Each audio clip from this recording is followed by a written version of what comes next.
안녕하십니까, 유정철입니다. 오늘이 25년 10월 14일입니다.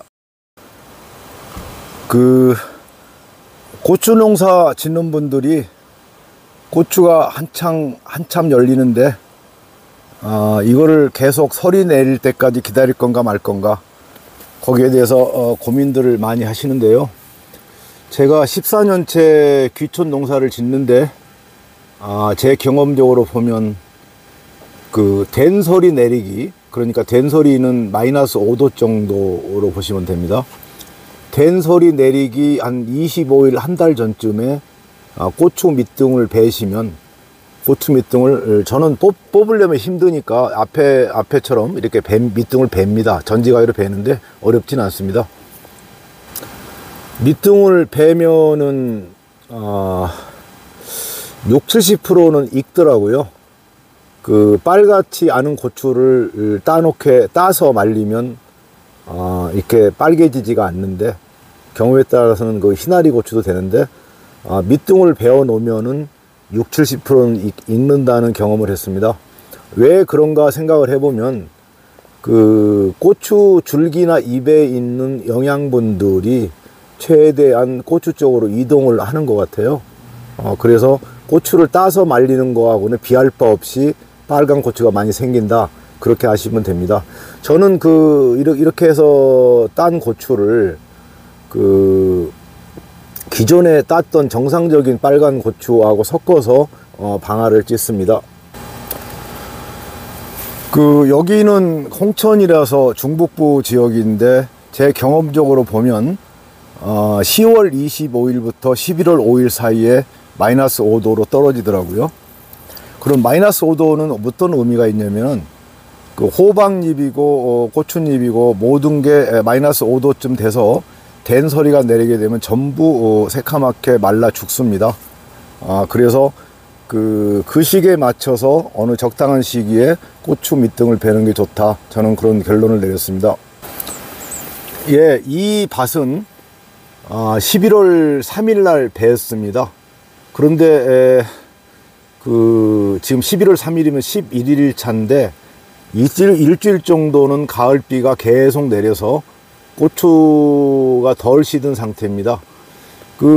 어느 시기에 고추 밑둥을 벨 건가, 그거를 생각해 보면, 제가 상세하게는 몰라도 남부지방으로 갈수록 20~30일 정도로 늦게 베도 된다, 그런 생각을 합니다. 그러면 충분히 고추 밑둥을 일찍 베면은 어떤가, 그거를 생각해 보면 고추가 덜 익겠죠.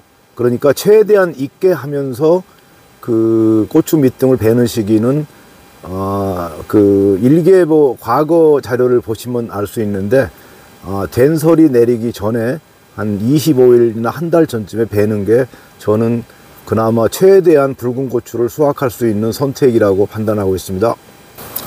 이 건너편은 청양고추입니다. 그래서 고추가 좀 작은 편인데, 이 고추 밑둥을 벤 다음에 25일이나 30일이 지나도 고추 줄기에 붙어 있는 고추가 완전히 건조는 되지 않습니다.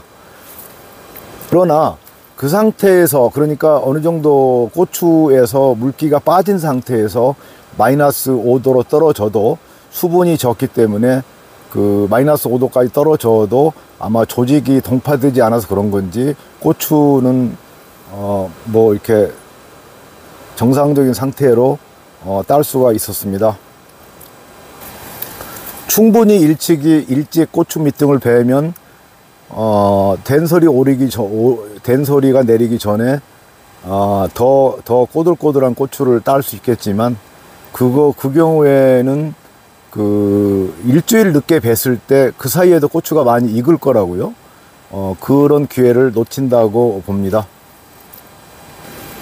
앞에도 보면은 고추가 빨개진 게 꽤 적지 않게 보이는데, 이거는 고추 밑둥을 베었기 때문에 더 빨리 빨개졌다, 그렇게 보시면 틀림이 없습니다. 많은 사람들이 상강 때 된설이가 내린다고 생각하는데, 제 경험적으로는 근 10일 정도 늦게 된설이가 내리더라고요. 물론 남쪽 같은 경우는 뭐 2주 후에, 뭐 2주나 2, 3주 후에 된소리가 내릴 확률이 있습니다. 이쪽 중북부 지역인 경우는 그렇습니다. 저는 고추를 벤 다음에 익지 않은 고추 그러니까 20 내지 40% 고추하고 고추잎을 매년 아까워서 재활용을 하고 있는데, 그거를 간단하게 설명을 드리겠습니다. 이 경우는 비는 왔지만 고추 밑둥을 벤 지 11일 차이기 때문에 고추잎이 많이 시들었습니다. 그러면은 이거를 고춧가루 만들 수 있는 고추로 익지 않은 고추하고 고추잎을 어떤 식으로 활용할 건가가 문제인데, 저 같은 경우는 이 보시면 그 단단한 거 말고요, 애고추라고도 하는데, 이 정도나 더 적은 거, 좀 커도 이 정도까지는 저는 익지 않을 거라고, 이 정도까지는 익지 않을 거라고 보고 애기고추를 따가지고 요리에 쓰고 있습니다. 제가 요리로 활용하는 방법은 멸치 똥 빼고 쪼개서 넣어가지고 간장 섞어서 고추 조림을 하면은 고추 특유의 그 맛이 일품입니다. 제가 시골 출신에서 그런 건지 매년 그렇게 해 먹습니다. 예, 이런 경우, 이건 약간 좀 뻣뻣하긴 한데요. 이런 경우 또는 아주 적은 것들 있죠. 적은 것들은 고추 멸치하고 섞어서 간장 조림하면은 그 특유의 맛이 상당히 좋은데, 이거를 저는 그렇게 고추를 금년에 한 80포기밖에 안 심었는데도 누구 나눔할 수도 있지만 한꺼번에 먹을 수가 없기 때문에 약간 짭짤하게 간장 조림을 한 다음에 이거를 소분해 가지고 냉동했다가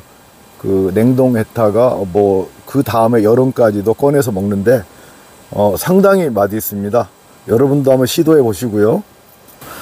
그 다음에 두 번째로 이 고추잎들은 고추잎을 활용하는 방법인데, 제가 쓰는 방법은 이 고추잎을 살짝 데쳐 가지고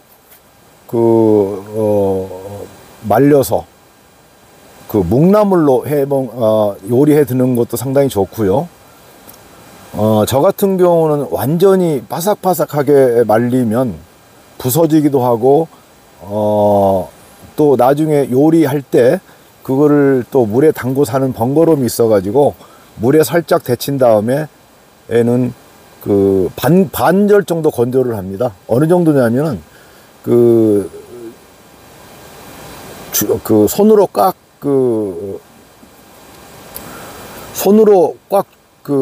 짜듯이 했을 때 뭉치는 정도까지 말려서, 그럼 부피가 뭐 많이 줄거든요.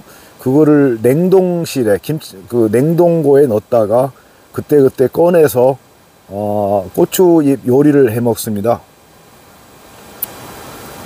그 다음에 제가 어릴 때 상당히 즐겨했던 요리인데, 고추잎을 따가지고 그 다음에 밀가루나 찹쌀풀을 쏘서요, 고추잎을 켜켜이 넣으면서 그 사이사이 밀가루나 찹쌀풀을 섞고 소금도 뿌리고 그 상태로 층층이 해가지고 맨 위에는 된장으로 좀 덮습니다. 그러면은 숙성되면서 된장 맛이 밑으로 스며들어요. 그거를 내년 한 2월 정도 꺼내서 드시면은 발효가 돼가지고 상당히 개운한 맛이 납니다. 또 하나, 제가 어릴 때는 고추잎, 연한고추하고 고추잎 좀 섞어가지고 단단한 거는 이제 고춧가루용 고추로 만들어야 되니까, 그러지 않은 고추들을 고추들하고 고추잎을 따서 섞어서 고추장을 속성으로 담궈서 드시면 상당히 맛있었는데, 요즘에는 그거 시도는 하지 못하고 있습니다. 예, 마지막으로 제가 얘기한 게, 단단한 고추는 이렇게 밑둥을 벤 상태에 두었다가 그게 빨갛게 익으면 따서 정상적으로 채취한 고추, 그러니까 제대로 익은 고추하고 섞어서 고추방울을 찢는다고 했는데, 그 약간 단단한 고추들 있죠. 매운 고추일수록 좋습니다. 그거를 그 멸치 젓갈이나 황석어 젓갈, 그거는 그 생선 건더기가 있는 그 상태로 그 같이 섞어 가지고 젓국물까지 섞어 가지고 한 겨울부터 먹을 수가 있는 건데, 옛날에는 반찬이 적어서 그런지 몰라도 단단한 고추를 멸치 젓갈이나 황석어 젓갈, 저희 집안 쪽은 황석어 젓갈을 이용했습니다. 황석어 젓갈 속에 국물하고 황석어 그 몸체가 그대로 있는 걸 섞어 가지고 그 젓갈을 담았다가, 젓갈 고추를 담았다가 그 다음에 많이 먹었던 기억이 나는데, 이거는 어렵지 않기 때문에 매년 저도 이거를 해서 먹고 있습니다. 짭짤하지 않으면 변해서 안 됩니다. 짭짤하게 해가지고 냉장실에 넣어놓게 되면 숙성 한 두세 달 지나면 숙성이 됩니다. 예, 고추잎이나 애기 고추를 언제 딸 건가, 그 말씀을 마지막으로 드리면, 지금은 좀 시든 상태죠. 저는 싱싱할 때 딴 게 보기 좋지만, 실은 옛날 제가 어릴 때 어른들 보면 그 애기 고추 같은 거를 살짝 햇빛에 말렸다가 약간 쭈글쭈글해진 상태에서 그걸로 고추 조림을 했던 기억이 나요. 그래서 좀 이렇게 시들어도 상관이 없고, 오히려 좀 시든 상태가 그 고추 나물을 하거나 또는 그 애기 고추하고 멸치 조림을 할 때도 더 그 편리하니까, 좀 시든 거는 개의치 마시고 너무 급하게 안 따셔도 되니까 고추 밑둥을 벤 다음에 일주일이나 보름 사이에 따셔도 문제가 없습니다. 어릴 적 그 추억 어린 반찬 만드는 방법들을 설명을 드렸고, 또 매년 저는 그렇게 해 먹습니다. 여러분들 참고해서 한번 하셨으면 합니다. 예, 오늘 영상은 이걸로 마치겠습니다.